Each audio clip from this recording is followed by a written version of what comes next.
श्री स्वामी समर्थ सगळ्यांना। श्रावण महिना सुरू झाल्यानंतर श्रावणी सोमवार आपण सगळे शिवभक्त अत्यंत उत्साहानं साजरा करतो आणि श्रावणातला पहिला सण म्हणजेच नागपंचमी तो सुद्धा अतिउत्साहानं महिला ह्या सगळ्या साजरा करत असतात। तर नागपंचमीनंतर दुसरा जो महत्त्वाचा सण श्रावण महिन्यात येतो तो म्हणजे रक्षाबंधन। तर रक्षाबंधन, राखी पौर्णिमा, नारळी पौर्णिमा विविध नावांनी हा सण ओळखला जातो। बहीण भावांच्या अतूट नात्यांचा हा सण जो असतो तो वर्षातून एकदा येतो आणि सगळ्या बहिणी या सणाची आतुरतेनं वाट पाहत असतात। या निमित्तानं सगळ्या ज्या लग्न झालेल्या स्त्रिया आहेत त्या आवर्जून भावाला राखी बांधण्यासाठी माहेरी जातात किंवा त्यांचा भाऊ राखी बांधून घेण्यासाठी बहिणींच्या घरी येतो। त्यामुळं बहीण भावांच्या आनंदाला या सणाला उधाणच आलेलं असतं। आजच्या व्हिडिओमध्ये आपण बघणार आहोत की रक्षाबंधन कधी आहे, त्याचा शुभमुहूर्त काय आहे। रक्षाबंधना दिवशी भद्राकाल आजकाल फार चर्चेत आहे। तर भद्राकाल म्हणजे काय? भद्राकालाची सावली यंदाही रक्षाबंधनाच्या दिवशी आहे। मग आपण आपल्या भावाला राखी कोणत्या वेळी बांधावी हे सगळं आपण आजच्या व्हिडिओमध्ये पाहणार आहोत। त्यामुळे व्हिडिओ अगदी शेवटपर्यंत नक्की पहा। यंदाचं म्हणजे 2024 या सालामध्ये रक्षाबंधन हे 19 ऑगस्टला सोमवारी आहे। तर 19 ऑगस्टला पौर्णिमा आहे आणि पहाटे 3:04 ती सुरू होते आणि जी रात्री 11:55 संपते। त्यामुळे यंदा रक्षाबंधन हा सण हा 19 तारखेला 19 ऑगस्ट रोजी साजरा केला जाणार आहे। सगळ्यांचा आवडता सण रक्षाबंधन, अगदी लहानांपासून मोठ्यांपर्यंत बहिणी ह्या आपल्या भावाची या सणासाठी वाट बघत असतात। रक्षाबंधनाला बहिणी आपापल्या लाडक्या भावांच्या मनगटावर रक्षासूत्र म्हणजेच राखी बांधतात आणि भाऊ आपल्या बहिणींचं रक्षण करण्याचं वचन देतो। रक्षाबंधनाच्या दिवशी बहीण भावाला राखी बांधते, मिठाई देते। या दिवशी भाऊही आपल्या इच्छेनुसार बहिणीला भेटवस्तू देत असतो। याच सोबत या दिवशी बहीण भावाच्या दीर्घायुष्यासाठी प्रार्थना ही करत असते। हिंदू धर्मामध्ये रक्षाबंधन सणाला विशेष असं महत्त्व आहे। भाऊ बहिणीच्या प्रेमाचं प्रतीक म्हणून हा सण साजरा केला जातो। यंदाचा राखी बांधण्याचा शुभमुहूर्त हा दुपारी 1:30 वाजल्यापासून रात्री 9:07 आहे।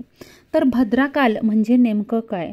तर यंदा सुद्धा रक्षाबंधनावर भद्राकाळाची छाया राहणार आहे। पौर्णिमेची सुरुवातच भद्राकाळात होणार आहे। त्यानुसार या दिवशी भद्राकाळ हा दुपारी 1:30 समाप्त होतोय। भद्राकाळामध्ये राखी बांधली जात नाही।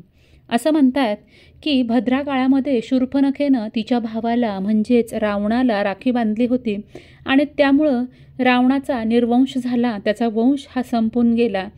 भद्राकाळ हा आपल्याकडे अशुभ मानला जातो, त्यामुळे यावेळी आपल्याला आपल्या भावाला राखी बांधायची नाहीये।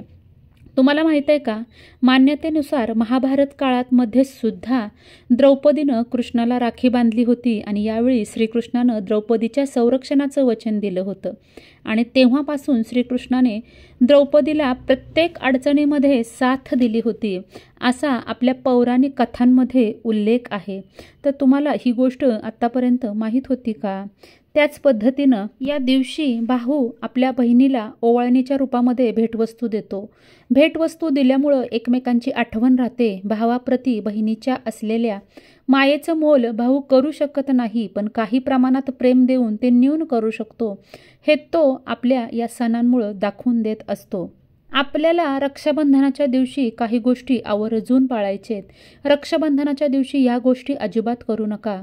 भावाला देवतांची चित्र असलेल्या राख्या बांधू नका, कारण राखीच्या माध्यमातून होणारं देवतांचं विडंबन रोखा। आजकाल रक्षाबंधन या सणाला राखीवर ओम किंवा देवतांची चित्र असतात। राखीच्या वापरानंतर ते इकडं तिकडं पडतात, त्यामुळं एक प्रकारे आपल्या देवतांचा आणि धर्माचा अपमान होतो, विडंबन होतं, त्यामुळं पाप लागतं। तर हे टाळण्यासाठी राखीचं तुम्ही पाण्यामध्ये विसर्जन करा।